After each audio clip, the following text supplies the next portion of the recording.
Attention on the show today is turned to the petroleum sector. Low crude oil production in the first quarter of the year has been attributed to issues of Trans-Niger pipeline and maintenance activities by some oil companies. And that message is coming from the Minister of State for Petroleum Resources Oil, Heineken Lokpobiri. The minister in a statement said the issues have been resolved and that the country would soon get to churning out 1.7 million barrels of oil daily. It said that the federal government is currently working on policies geared towards maximizing the use of all available wells across the country in a bid to generate revenue to meet budget expenses and foreign exchange so as to stabilize the FX market. To examine the activities of the Petroleum Ministry, I'm joined by the Minister of State for Petroleum Resources Oil, Heineken Lokpobiri, is right here with me in the studio. Distinguished Senator, do they still call you that? Yeah, I'm still a senator. Once a senator, you know, always a senator. Thank you for joining us on the program. Thank you. Thank you. So let's get to it. When you resumed last year, we saw you go around the refineries across the country, and I think it was in Port Harcourt that you mentioned that the PH refinery will come on board by the end of last year, Warri in the first quarter of this year, and Kaduna will come on stream towards the end of this year. That promise for both PH and Warri wasn't fulfilled within the timeline you predicted. What happened? Well, thank you very much, you know, for the opportunity, you know, to appear before your program. Let's start by saying that the Port Harcourt refinery, as we promised, you know, was mechanically completed. Phase 1, or let's they call it Area 5, you know, was mechanically completed. But it's just like, you know, you see the cockpit of a plane. If you see the cockpit of a plane, there are so many buttons. All those buttons, you know, are relevant to the, you know, efficient takeoff and landing of any plane. And so what we did was to ensure that the mechanical aspect of, you know, the Area 5 was completed, the flames came on, and they're still on. If you can remember, Dangote refinery was commissioned sometime last year by President Buhari before he left office. It's just about a few weeks ago that they started turning out, you know, products, you know, for the market. And so refinery is not just any, you know, small, you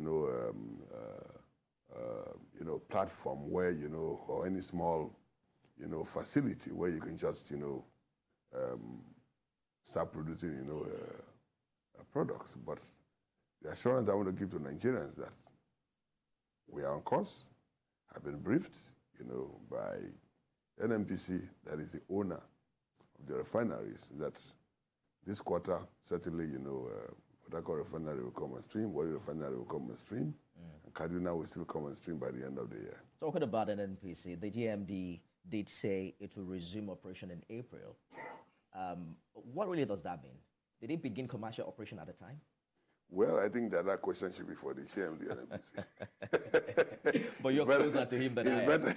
It's better for the person who made that commitment to answer the question, but I can assure you that... So Warri 2 was promised for the first quarter of this year. Is there a new time No. Warri 2 is almost mechanically completed. But now we know that mechanical completion is not real commercial completion. I mean, for it to... We didn't say commercial completion. We said... No, what you said really, I mean, the conversation ongoing was that the refinery was expected to resume refining after a turnaround maintenance in December 2023, and we're in April right now.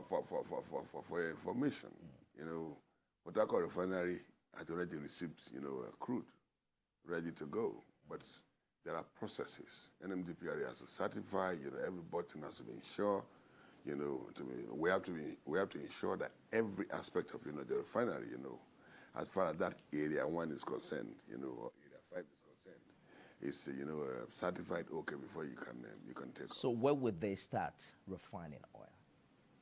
This quarter. This quarter? This quarter. My briefing is that I'm not there day to day.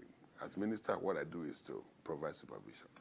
And so I've been briefed, you know, by the NNPC team that this quarter, it could be tomorrow, it could be next week, but they said this quarter is safer, you know, to say this quarter instead of mentioning next 1 month, next 1 week, so that we don't keep going back and forth. So that I don't ask you that question again, that you did not meet, you did not fulfill your promise. Let's talk about the average crude oil production, which has now dropped by 7% in March.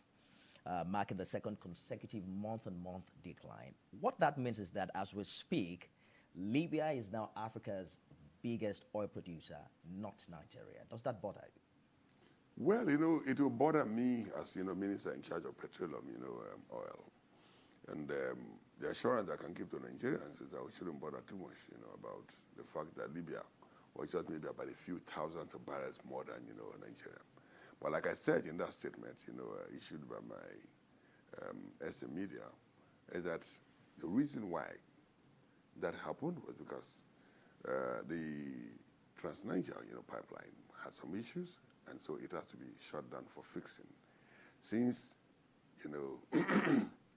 that happened, those areas that were affected have been fixed, and it is ready, to be reopened. Also, Shell also had to do some routine maintenance about some of the facilities. That also, was contributing to the reason why, we had that problem. And then some other companies also had to shut down for routine maintenance, because if you don't maintain them, we'll have these issues, Issues but with... I can assure you that Nigeria will go back, to the 1.45 or thereabout that we were doing as at January. As at December, January, so when I became minister, we were doing about, less than 1 million barrels. We started, on a sustainable basis, started increasing production until we got to about 1.45. But this figure is exclusive of condensate. And if we had the condensate, we're still doing within the 1.7 million barrels. My target, in the short term, is to ensure that we, do production beyond the upper quarter. And we have capacity to do so. Our inability not to do 1.7 or more is not us. It has nothing to do with capacity.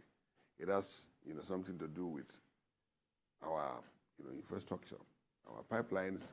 Some of them have already outlived their age. Some of them are 40, 50 years. Exactly the point I was going to make, that I'm quite optimistic about your assurance of getting back to 1.7 million barrels per day. But the big question is, do we have the accurate diagnosis? You talked about issues with Trans-Niger pipeline and maintenance activities, which according to that statement have now been resolved. But some have attributed the low production trend that we have observed in recent years to more issues than that: massive crude oil theft, aging oil fields, poor crude oil terminal maintenance and shutdowns, and even reduced investments in upstream oil and gas sector. You don't think these are still relevant challenges even today? Yeah, those challenges were there before we were doing 1.4, as of January. And so those can be the reasons why we're doing 1.25. The reason why we're doing 1.25 is what I've just told you. This pipeline had some infractions. They had to be shut down for fixing. Routine maintenance by some oil companies, had to take place, because if that doesn't happen, it will create more problems in the short term. But these problems will not impede our capacity to be able to do 1.5 as given to us by OPEC, and if we add condensate, we'll be doing 1.7 and more. But I've had the privilege of going around the world, and all my counterparts all over the world, tell me that every available well that is drilled already, is being explored. Where in Nigeria, you have thousands of oil wells. They have been drilled, they are capped, and just abandoned there. So part of our policy direction in the short term is to see how we can, give those oil wells to Nigerians who are competent both financially and technically, so that we'll be able to ramp up production in the short term. It will shock you that, take for instance, in OML 11, we have over 150 wells. Out of the 150 wells, only about 5 or 6 of them are actively being explored. The rest are just idle. Just lying, idle. And there are thousands of wells like that. So what I've engaged, the industry stakeholders, NMPC, the IOC says that, look, the PIA says that any oil well that is not being explored, satisfactorily in the next 7 years, can be farmed out and be given to those who technically, financially competent to be able to put them into active productive use. If we do that, my target is to ensure that we do some 2.53 million barrels in the short term, and that is achievable. It sounds good, but I like the idea of short term, because we've seen some improvement in FX liquidity recently, and some have said to sustain this improvement in the coming months, it will depend to an extent on increased crude oil production. Yes. Is that a burden you agree to carry? Yes. You agree with me that, look, the quickest way to our economic, recovery, the quickest way to salvation our economy as a country is the oil and gas sector. That is the quickest way. The lowest hanging fruits are in the oil and gas sector. Oil is, what they call the black gold. Every country that has oil resources prioritizes investment in oil and gas. What happened in this country was that in the last 10 years, there was capital flight, there was limited investment, there was practically no investment in oil and gas sector. The reason was that the PIA took longer than ever, longer than expected to be passed. And when the PIA was passed, the previous government wasn't really paying attention to seeing how they can create a competitive global economy, a global competitive, global, environment that will make these companies come back to, start investing. But since this government came, under the clear directives of President Buhari, we have rekindled the confidence of the IOCs, we have rekindled the confidence of potential investors in the sector, and they are coming back. And I can assure you that in the short term, we'll be able to change the narrative. So, and then bring enough liquidity yes, from the oil and gas sector that will enable us stabilize our forex market, and also enable us, raise the necessary funding to finance other strategic sectors of our economy.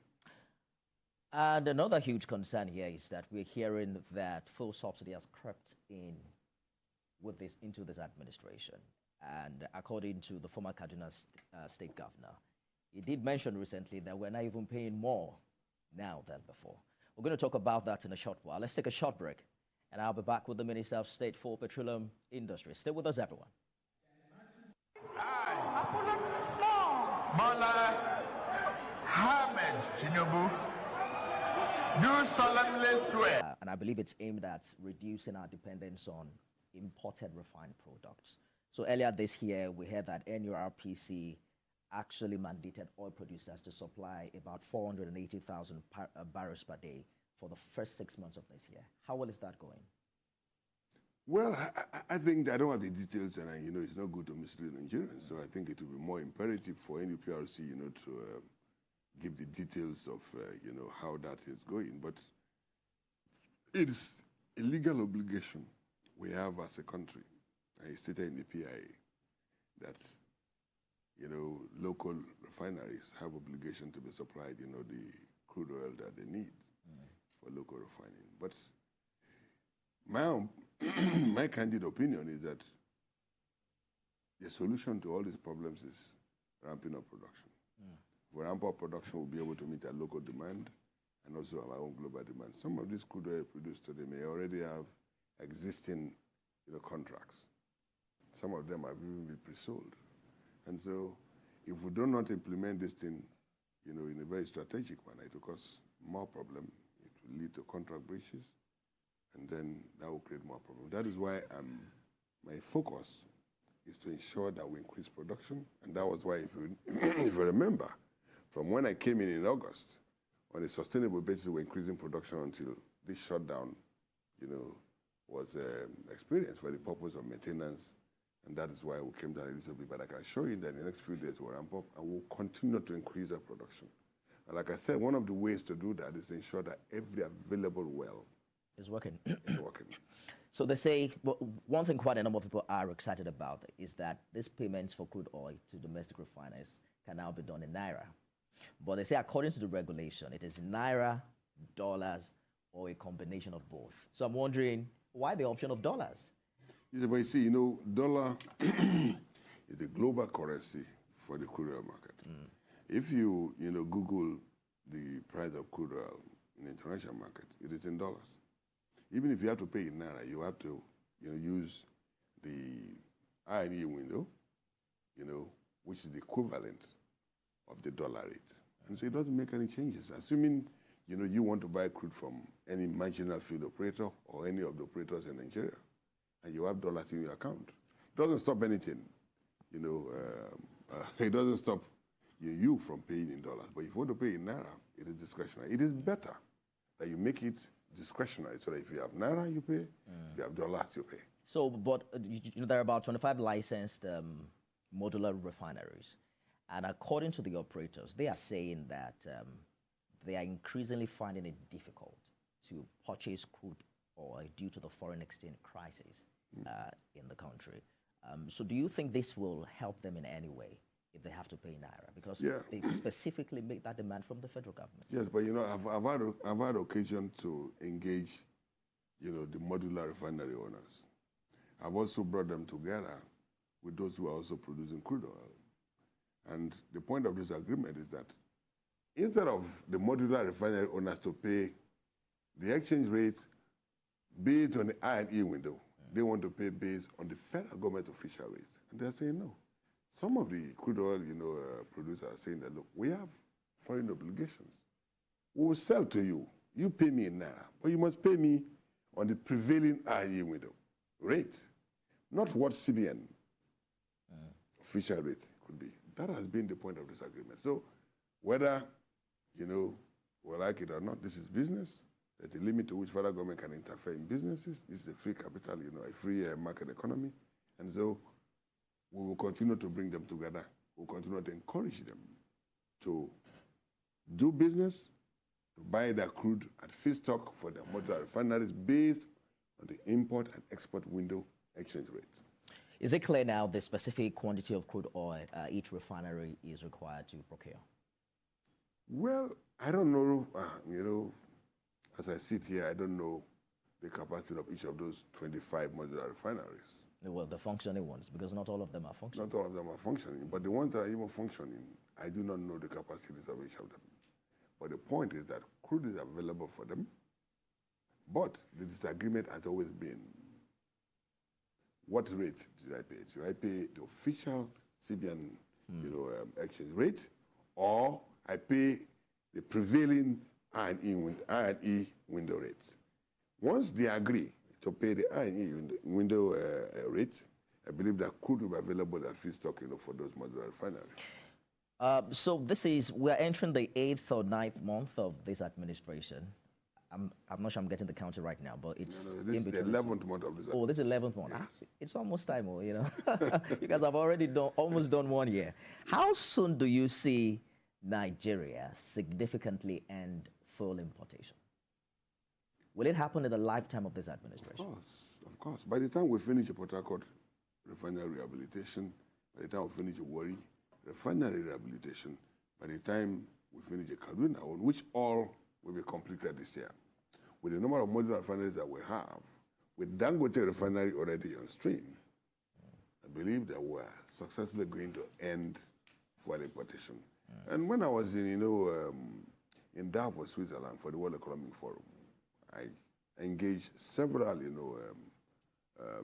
know, industry players, and they said, look, if you refine the products in country, there is 18 times more value addition, which is true. Yeah, but it's just that the NNPCL CEO mid last year did mention that local refining would not significantly reduce the price of fuel across the country post-subsidy. He mentioned specifically that the reduction will be in the range of 20 to 30 Naira. So many Nigerians are wondering, what are the benefits then? We thought this is the game changer. No.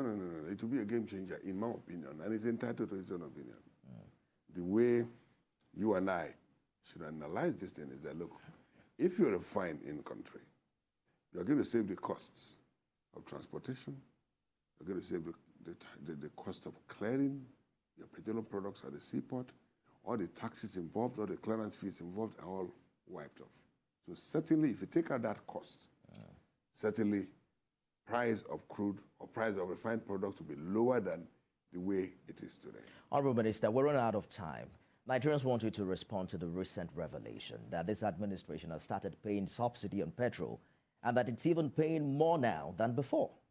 No, I don't want to, you know, delve into that issue. It's a very sensitive issue. It's better we get all the facts before, you know, we go public. As far as I'm concerned, you know, the president removed subsidy, and it remains removed till today. Sometime in August. Anybody is saying that, I mean, subsidy is being paid, they left for the person to bring the facts, and then we'll talk about them. Sometime in August last year, it was reported that President Tinubu was considering a temporary subsidy removal. Is that true? Not aware of that. So are you saying that the price we pay for petrol now is determined by market forces? Well, it may not be determined by market forces, but let us, deal with today. Let us deal with the price as it is today. Every government has a duty to, do certain things, not only in the petroleum sector, but in several other sectors, to be able to cushion the effect, the burden on Nigerians. How well are we doing with curbing oil theft? Recently, some, CSOs raised concerns about, giving ex-militants the responsibility of safeguarding oil pipelines. What are your thoughts in that? Yeah, but ex-militants alone are not the people safeguarding oil pipelines. If you don't find jobs for them, there will be more problem. And this civilian surveillance contract was awarded before I became minister. As we came, NNPC, has continued with the contract. And I believe that it's not just peculiar to Nigeria. It is done in some. If you go to South Africa today, you have civilian security people, providing security. But the civilian security or the ex-militants are not doing this alone. They are doing that in collaboration with the security agencies. And because 90% of the oil is produced along the coastline or in the mangrove area of the Niger Delta. And so you need to work with these people who provide the requisite intelligence, who will be able to curb, this issue of pipeline vandalization and then crude oil theft. And I think it has been, brought down under considerable control, and that is why you're even having the figures that you are having today. So you're saying that we have done better? We've done better. In curbing oil theft? Yes. In the past? It's not that we are not where we are, where we ought to be, but we are much better than where we met when we came in. Like I told you, when I came in, we're doing about a little less than 1 million barrels. Now, on a sustainable basis, we're going minus condensate. We're doing up to 1.4 something. If I had condensate, we're already doing 1.7 plus. All that was as a result of the successes of the teamwork between the civilian security and then the Nigerian armed forces and civil defense. And that is why you are getting, this success. And we want to build on that. We are not where we want to be, but I think that it's much better than, where we met it. It's a good place to leave it. Hopefully you will come again. And then we'll continue this conversation. I've been speaking with Minister of State for Petroleum Resources, Heineken Lokpobiri. Thank you so much for talking to us. Thank you very much. My pleasure. That's our show today, everyone. You can watch it again at midnight and at 6 a.m. tomorrow. The conversation continues tomorrow. I am Nifemi Oguntoye.